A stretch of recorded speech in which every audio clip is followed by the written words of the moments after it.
Salam sejahtera tuan-tuan, puan-puan yang dihormati dan dikasihi sekalian. Ayah, kenapa Tian Chua buat begini? Seorang warga emas menemui prabakaran ketika calon Pakatan Harapan di Batu, Kuala Lumpur turut padang berkempen. Dia mahu meminta nasihat siapa yang akan dipilihnya dalam pilihan raya umum Sabtu ini. Bagaimanapun sebelum perbualan mereka tamat, wanita dari Taman Wahyu itu akhirnya menjawab seolah-olah sendiri dia akan mengundi untuk menukar kerajaan. Ayah, kenapalah Chua buat perangai macam ini? Payahlah kita nanti. Chua bertanding lagi, tak tahulah macam mana sekarang. Keluh penduduk yang tidak mahu namanya dikenali tetapi memberitahu prabakaran bahawa Chua adalah rakan keluarganya. Tetapi kalau nak tukar Perdana Menteri, kami pasti akan mengundi PH. Katanya lagi ketika prabakaran menjelaskan bahawa ia bukan persaingan individu tetapi kolektif untuk perubahan. Kekeliruan itu melibatkan wanita itu sahaja.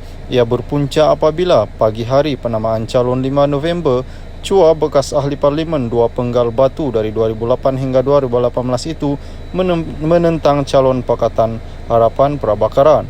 Malah Akhbar Cina melaporkan Chua memberitahu mereka, 1 undi untuk saya, 1 undi untuk PH. Chua bertindak demikian walaupun Presiden PKR Anwar Ibrahim telah pun mengingatkan bahawa mana-mana anggota yang bertanding melawan PH akan dipecat secara automatik.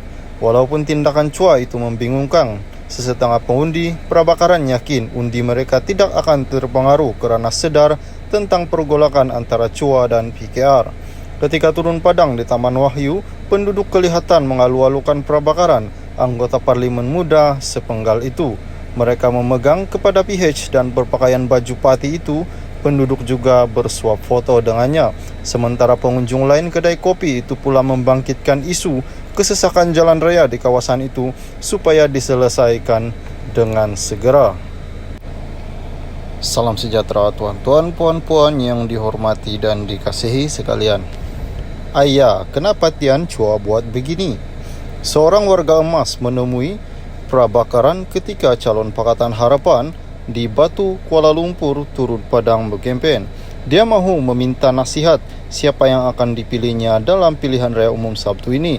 Bagaimanapun sebelum perbualan mereka tamat, wanita dari Taman Wahyu itu akhirnya menjawab seolah-olah sendiri dia akan mengundi untuk menukar kerajaan. Ayah, kenapalah Chua buat perangai macam ini? Payahlah kita nanti. Chua bertanding lagi, tak tahulah macam mana sekarang. Keluh penduduk yang tidak mahu namanya dikenali tetapi memberitahu prabakaran bahawa Chua adalah rakan keluarganya. Tetapi kalau nak tukar Perdana Menteri, kami pasti akan mengundi PH. Katanya lagi ketika prabakaran menjelaskan bahawa ia bukan persaingan individu tetapi kolektif untuk perubahan. Kekeliruan itu melibatkan wanita itu sahaja. Ia berpunca apabila pagi hari penamaan calon 5 November, Chua, bekas ahli parlimen 2 penggal Batu dari 2008 hingga 2018 itu menentang calon Pakatan Harapan prabakaran.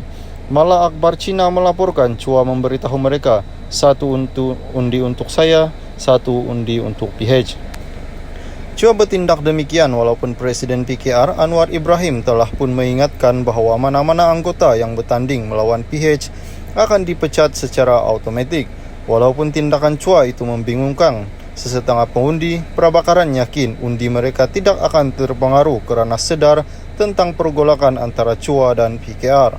Ketika turun padang di Taman Wahyu, penduduk kelihatan mengalu-alukan prabakaran anggota parlimen muda sepenggal itu.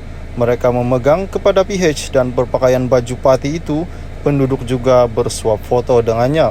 Sementara pengunjung lain kedai kopi itu pula membangkitkan isu kesesakan jalan raya di kawasan itu supaya diselesaikan dengan segera.